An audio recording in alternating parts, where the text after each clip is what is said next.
মারে তোর বাপে তিনি বিয়ে করিয়া লাইছে, তোর বাপে তিনি বিয়া করি সংসারে লাইছে। এগো ওরা ভাইয়া তুই করতো নাইছ? হ্যাঁ তুই কি জানতি না তোর বউ বাচ্চা আছে? তুই জানতি না? হ্যাঁ আমি সবই জানতাম। তো জানি হুনি তুই হ্যাঁ তার কিনলে বিয়ে করলি, তার মানে সত্যি সত্যি তুমি বিয়ে করিয়া লাইছো? ওমা মিশা কথা কমু কি ইল্লায়, দেখছো নি কত সুন্দর মাইয়া? হ্যাঁ তোমার সাইডে সুন্দরী বুঝছো? এই সালাম করো। লাগতো না লাগতো না লাগতো না লাগতো না, নিচে হরিছা হরিছা। তুমি কেনে এরকম কাম করলা? আহারে কেন এরকম কাম করলা কেন? আর তুই যে আরে রাখি বাড়িওয়ালার লগে প্রেমের সম্পর্ক করছো এটা কিছু না, আমি বিয়া করলে দোষ হয়ে যায় কেন? তার বললা তুমি এই বয়সে এরকম একটা কাম করবা? আর কি বয়স বেশি হয়ে গেছে কেন? এই বয়সে কি মানুষ বিয়ে শাদী করে না? আচ্ছা তুমি যদি এই বয়সে এখন ওই যে সামনের উপরে লিপস্টিক ঘষি ফ্রেম করতে পারো, তাহলে কি আমি বিয়া করলে আর বয়স বাড়ি গেছে কেন? ওরে আল্লাহ রে আল্লাহ, তুমি আর সংসারে কি হারাইলে? আর কপাল উঠছে ওগো তুমি, এটা দেখার আগে আর মরণ হইল না কেন? এই রাখো সে, এই সমস্ত অলক্ষণের কথা কইও না। শুনো এটা সুন্দর করে বরণ করিল।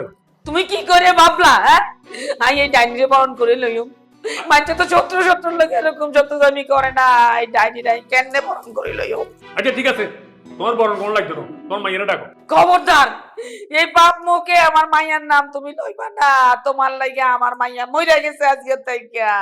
আরে কি সমস্ত আজে বাজে কথা শুরু করছো তুমি? কসে মাইয়ারা ডাকো, আর মাইয়া ঠিকই তার নতুন মারে বরণ করে নেবে। তুমি এই বাড়ির থেকে এখন এই মুহূর্তে বাড়িয়া যাও, নইলে আই টেড আইয়া পুরো এলাকার মানুষ একখানু কইরাম জড়ো কইরম কইয়ে দিচ্ছি। আইও কোনো অসুবিধা নাই, যত লোকজন আয়োগ আমি সবারে বুঝাই কমু যে দেখেন আমার কিন্তু দুইটা বিয়ে করার সামর্থ্য আছে, তাছাড়া অন্যান্য যে কি কারণ আছে সব কিছু তাদের কাছে যখন খুলি বলবো তখন তারা আমাদের দুইজনকে ওয়েলকাম করবে। আচ্ছা বাদ দাও, তুমি তো বুঝতে পারছি আমার এই নতুন বরে বরণ করতে না, তোমার মাইয়ারে ডাক দি। মুনিয়া, এই মুনিয়া। আব্বা হ্যাঁ এ বেড়ে কি আপনি এতে কতন টাকা এনেছেন? মারে তোর বাপে তিনি বিয়ে করিয়া লাইছে, তোর বাপে তিনি বিয়া করি সংসারে লাইছে। এগো ওরা ভাইয়া তুই করতো নাইছ? হ্যাঁ তুই কি জানতি না তোর বউ বাচ্চা আছে? তুই জানতি না? হ্যাঁ আমি সবই জানতাম। তো জানি হুনি তুই হ্যাঁ তার কিনলে বিয়ে করলি? ও মা আপনি মনে হয় কিছুই জানেন না, বেড়ার জীবন ঝাঁঝরা করে দিয়েছেন কষ্ট দিতে দিতে, আর এর লেগেই তো হে আমার বিয়ে করে লইয়েছে, হ্যার জীবনটা শান্তিতে পরিপূর্ণ করে দেবো এর লেগে না? দেখছস দেখছস আমার নামে বদনাম কইয়া আমারে ভিলেন বানাইয়া এই মায়েরে বুঝাই উনি বিয়ে করে লই আইছে। হ্যাঁ কেরম শয়তানের বাচ্চা তোর বাপে এত বড় বেমাইন্ডা করলো। আল্লাহ গো ও আল্লাহ তুমি কোনাই তুমি? আরে উঠাই লই যায় আর ভাই তাম চাই না গো। আন্নে খাড়ান আন্নে কাইন্ডেন না মা, আই দেখতে আসি আন্নে কাইন্ডেন না। আব্বা আন্নের কি লাজ লজ্জা শরম কিচ্ছু নাই? পেট দিন কি হানি দি করে খাইয়া লাইছেন? হ্যাঁ ওমা আর এখানে লজ্জা ভর কি আছে? আমি বিয়ে করে বউ আনছি, এখন এটা যদি তোদের পছন্দ না হয় হ্যাঁ তোরা যা করছি কর, আমার তো কিছু করার নাই। আর তাছাড়া তোরা মাঝে মিলে যে অন্যটা করছস এটা তো মানি নেওয়ার মতো না। ইয়াল্লা আন্নে ওকে বিয়া করবেন, এইটা কি মানি নেওয়ার মতো? এইটা কি আমরা জীবনে মানি নিও আব্বা? হুন মা উত্তেজিত হইস না, তোর নতুন মারা মানিল। হুন তোর এই নতুন মা খুব ভালো, দেখবি তোরা খুব আপন করে নিব।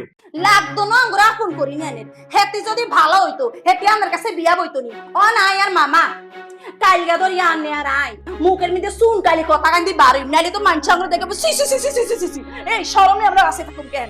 ওর মা এগুলা তোর মনের বল বুঝছিস না, আর সবাই যদি এই বিষয়টা জানে সবাই খুব খুশি হইব, আঙ্গুর ওয়েলকাম জানাবো। ওয়েলকামের গুষ্টি কি নাই হেতির হিসাদি হিট্টু মাই আইও চাই লইব হেতি কেনে এনো সংসার করে, আর সংসারের বই হেতি কেনে তোমার লগে সুখী সংসার করে। এটা যদি আর বাপের বেডি হই তো আই চাই দিও। মায়ের থেকে টুন্ডাই সাদি হেঁটে দিলাম আমি তো সোফা দি বোগা সব। এই শুনো তুমি এই যে এই সমস্ত হুমকি দামকিতে কোনো ভয় পাইও না, বুঝছো নি? আরে দূর আপনি এইসব নিয়ে কোনো চিন্তাই করেন না, এইসব হুমকি দামকি ভয় পাওয়ার মতো মাইয়া আমিও না। ঠিক আছে তবে শুনো ওই যে তোমার মাঝে মাঝে এই ধরনের একটু জ্বালা যন্ত্রণা সহ্য করতে হইতে পারে আর কি। ওটা আমি এমনি নিজের মতো করে সামাল দিয়ালো মনে। আর এই ব্যাপারে 100% আমি তোমার উপর ভরসা করতে পারি, কোনো অসুবিধা নেই বুঝছো। আমি তো বুঝে গেছি কই তুমি কি জিনিস।